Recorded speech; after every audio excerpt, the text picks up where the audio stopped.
J'ai combattu le bon combat, j'ai achevé la course, j'ai gardé la foi. 2 Timothée, chapitre 4, verset 7. Bienvenue dans la deuxième newsletter vidéo de la Gazette des Nazaréens. J'espère que vous allez bien, que votre famille se porte bien, que tout le monde est en bonne santé. Enfin voilà, je prends des nouvelles de tout le monde.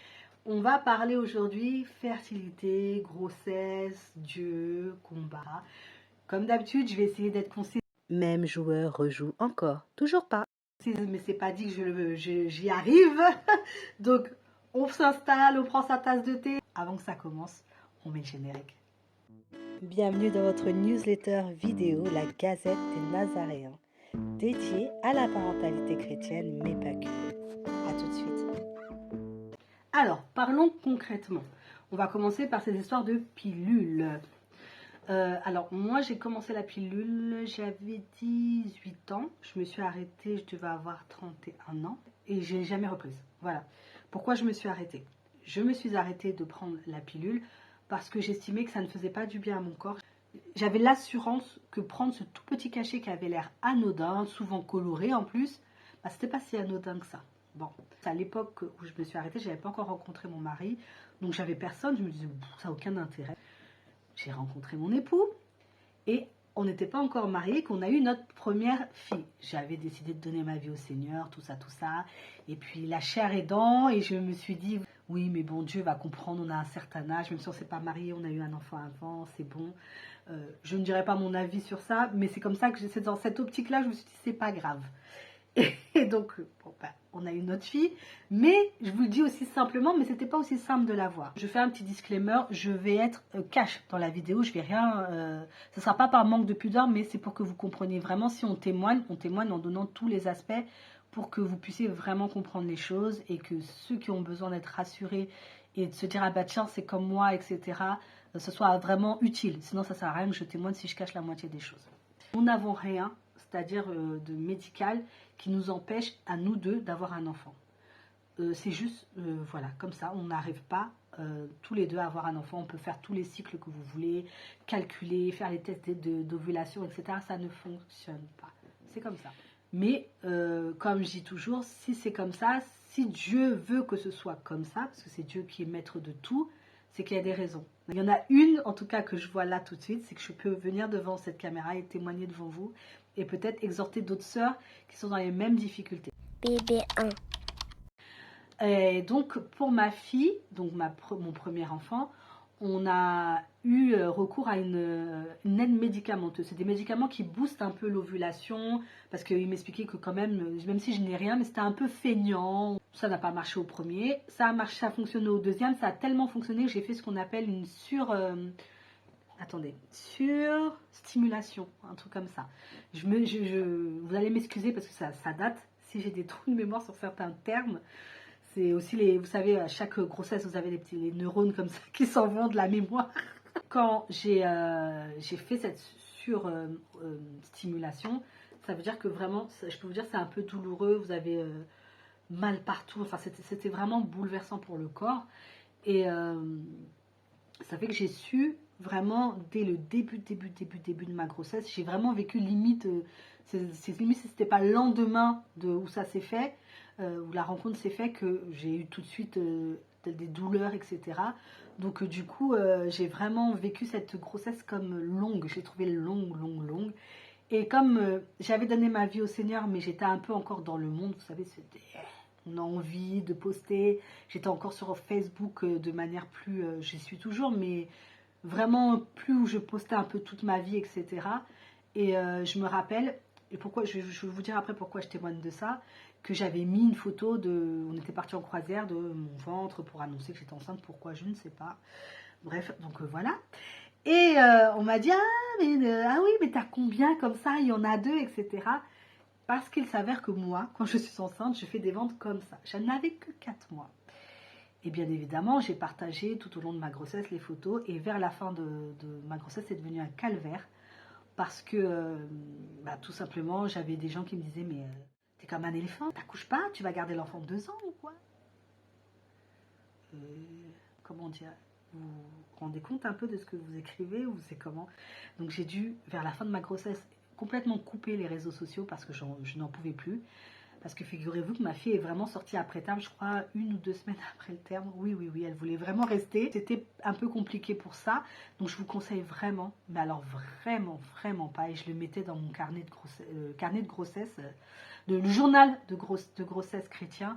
Surtout, si vous pouvez garder le plus de choses pour vous, gardez-le. Je sais que des fois on a envie de partager. Je ne suis pas contre partager. La preuve, vous voyez, je vous partage, mais je sais que c'est dans un cadre restreint. Voilà, c'est pas sur Facebook où vous avez je ne sais combien de personnes qui peuvent rentrer dans votre vie. Et je suis peut-être un peu tatillonne, mais on ne sait jamais ce qui peut être fait d'une photo rituelle aussi. C'est pas que ce monde. Donc pensez-y. L'accouchement. L'accouchement. J'espère qu'il n'y a personne d'enceinte. Non, je rigole. Ça s'est très mal passé. Très mal passé. Je suis tombée sur un changement d'interne. C'était une boucherie sans nom. Je l'ai raconté à ma témoin de mariage. Elle a fondu en larmes. Enfin, c'était traumatisant. Et j'ai mis 1 an à arrêter de pleurer le soir. Ça, c'est ma première expérience de l'accouchement. Bébé 2. Je vais vous adresser à un médecin qui fait des FIV. J'étais là, hein. Et notre sœur avait donné sa vie au Seigneur de manière totale et globale. J'étais là, mais en fait, ça, c'est pas biblique, ça. La FIV, là, c'est quoi? Il est hors de question et tout ça. Je vais continuer à essayer, je vais continuer à prier. Non, je ne voulais absolument pas. Et on a essayé. J'ai retardé l'appel et je me suis rendu compte qu'on n'y arrivait pas. Et je me suis dit, bon, tu fais quoi?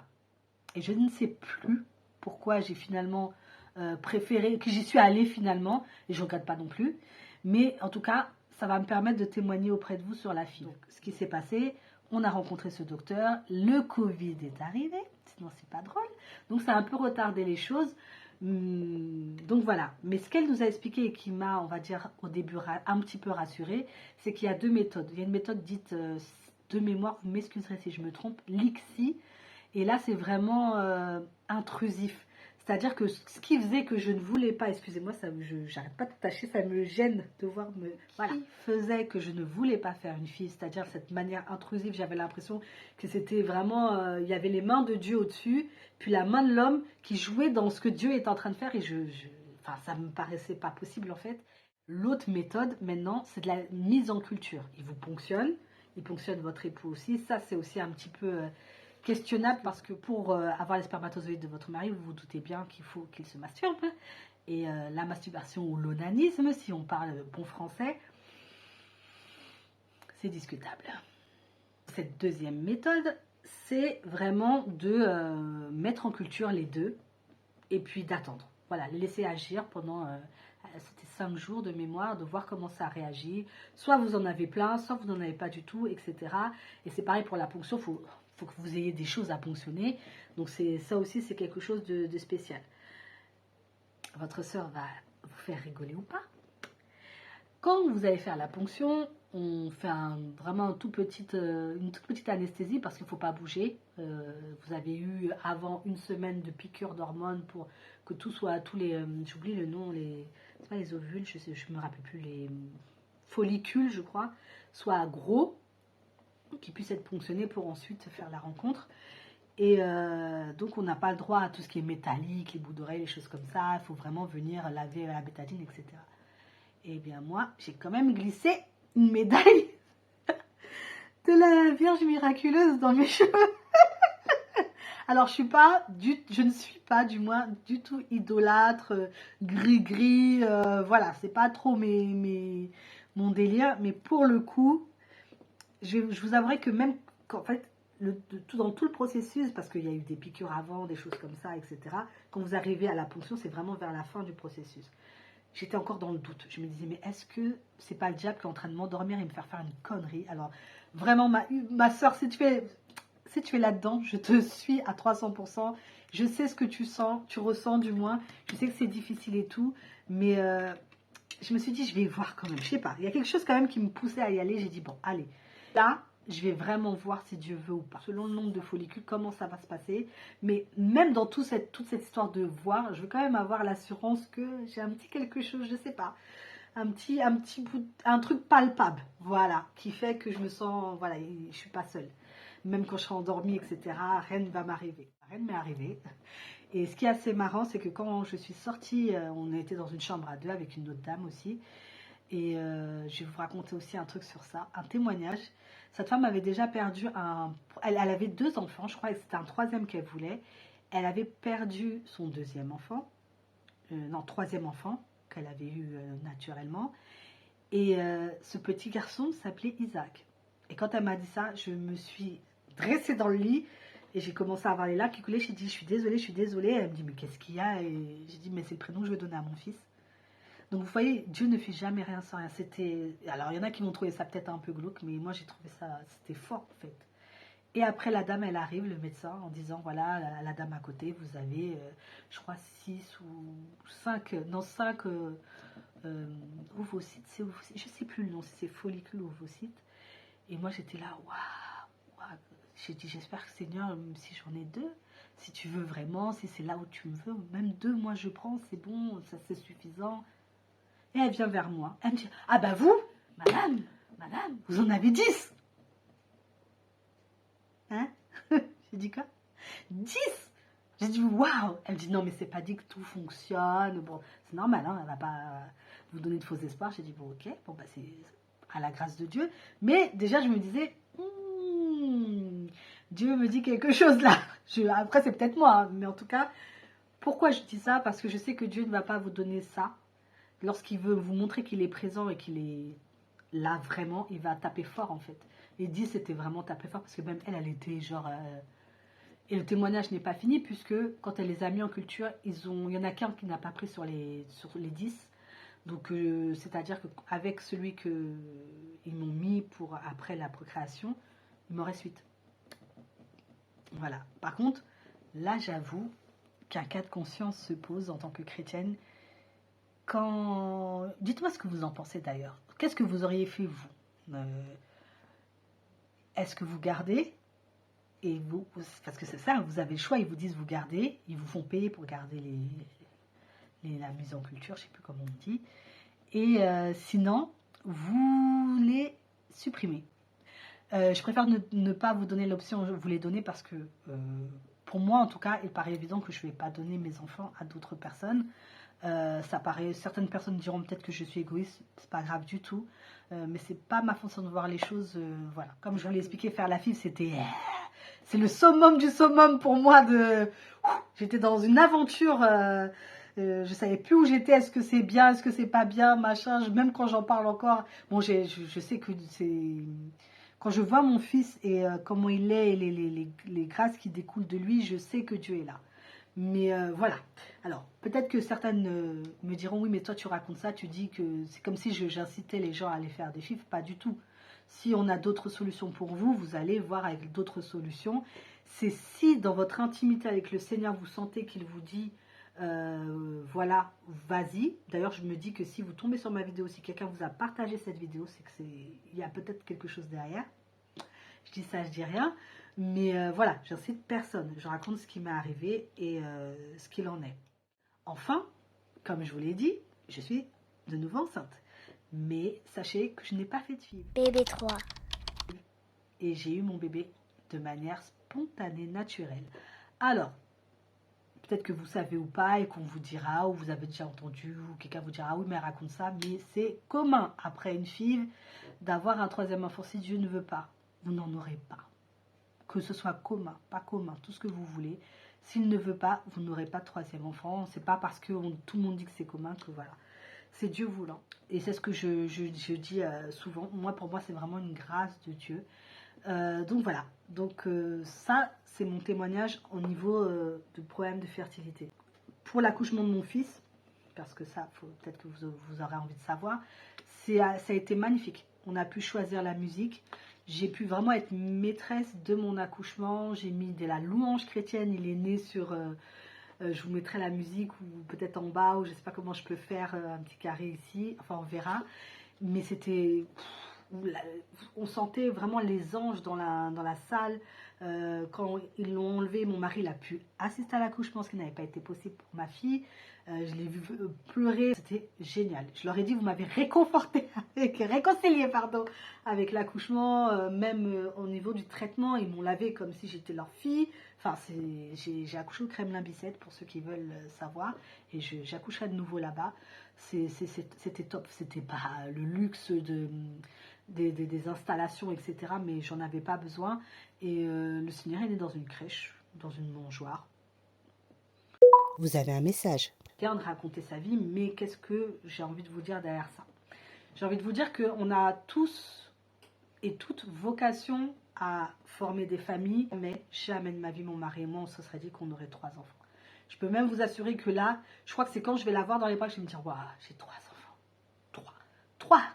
3. Voilà, jamais. Une chose est sûre, c'est que Dieu m'a montré que quand on lui met sa confiance en lui, il y a des choses qui se font. Ce que je veux vous dire, c'est que je sais ce que c'est de chaque mois de voir ces règles arriver.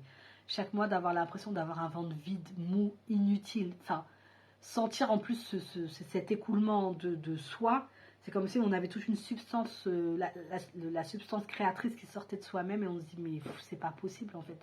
Et je sais aussi ce que c'est d'interroger Dieu et demander pourquoi moi, pourquoi pas moi surtout. Et pourquoi, enfin, je comprends pas, qu'est-ce que j'ai fait, etc. Voilà, c'est pour vous dire, vous n'avez rien fait. Je vais pas dire la vie c'est comme ça parce que j'ai horreur de ce genre de phrase. On a chacun son destin, il faut juste l'embrasser entre guillemets et se dire voilà, qu'est-ce que Dieu a pour moi, où je vais, qu'est-ce que je fais. Ça va être c'est ce que je vais vous dire, c'est très facile à dire, mais c'est très difficile parce que j'ai dû le faire aussi. Donc je le dis dans ce cadre-là, pas comme quelqu'un qui ne connaît pas. Je vous le dis vraiment comme quelqu'un qui connaît ce que vous subissez, ce que vous avez subi. Il faut avancer. Et ça, je crois que c'est le plus dur. Soit avancer en se disant, bah ça sera pas comme moi j'ai décidé, ça sera autrement. Soit aller essayer de voir comment, avec la science que Dieu a donnée aux hommes, parce que c'est quand même Dieu qui donne la science aux hommes. Des fois, on a tendance à vouloir se prostrer. Moi, j'avais envie de rester chez moi, dans mon lit.